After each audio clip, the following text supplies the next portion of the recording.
Dans la précédente capsule, j'ai évoqué l'une des techniques pour essayer de ne pas respecter la loi, c'est celle de manipuler le fort et donc de changer de magistrat en cours d'instruction pour tenter d'obtenir des décisions différentes et non conformes à la réalité des faits. Je vais aujourd'hui aborder l'une des situations les plus indignes, les plus fourbes, dirais-je, qui permet à l'un des parents d'obtenir la garde de l'enfant. Je songe, ce faisant, au cas de ce père qui a été confronté à une séparation très difficile. Au début, le curateur de l'enfant et un juge ont décidé de confier la garde au père.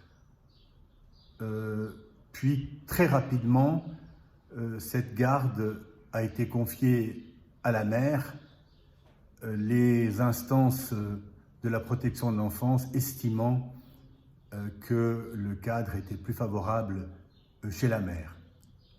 Le tribunal cantonal, dans une décision absolument impeccable, a ordonné au père de suivre un traitement thérapeutique pendant une durée de 6 mois, au terme de laquelle il pourrait, avec l'assentiment du psychologue chargé du suivi, retrouver son enfant qu'il avait chéri et dont il s'était occupé pendant très longtemps,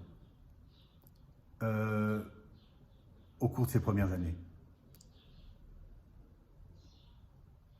À une semaine du terme et de l'échéance de la reprise des rencontres entre le père et le fils, la protection de l'enfance, rapportant des paroles de la mère, a saisi le ministère public pour faire état de violences supposées du père envers l'enfant. Je dois dire ici qu'il ne s'agit absolument pas de ces cas absolument ignobles dans lesquels l'un des parents agresse l'autre en présumant que celui-ci a commis des attouchements sexuels. Nous ne nous situons absolument pas dans ce cas-là, mais d'autres violences que seuls, à mon avis, auraient pu imaginer les réalisateurs des Monty Python. Suite à cela, une procédure pénale a été ouverte. Et ce qui advint, c'est que par mesure de protection, pendant toute la durée de la procédure pénale, le père n'a pas pu rencontrer son fils. La procédure pénale a duré bien trop longtemps et a fini par une ordonnance de classement dans laquelle le procureur a indiqué de manière formelle que tous les faits étaient erronés, n'avaient jamais existé et qu'il convenait donc de classer purement et simplement cette affaire.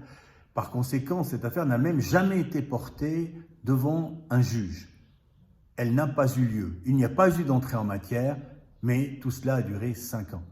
Le procureur chargé de la cause s'est d'ailleurs excusé de la durée de la procédure auprès du père. Mais le père n'a jamais pu rencontrer l'enfant. Et ce qui advint, c'est que cet enfant qui est aujourd'hui adolescent, il avait à peu près 9 ans au début de la procédure et il atteint maintenant largement une période d'adolescence, eh bien l'enfant, l'adolescent ne veut plus rencontrer son père. Et je dis ici très sérieusement que tout un chacun, après avoir écouté cette capsule, devrait songez à aller cliquer sur le site de l'Index et à parcourir les 7 minutes passionnantes du docteur Steve Miller.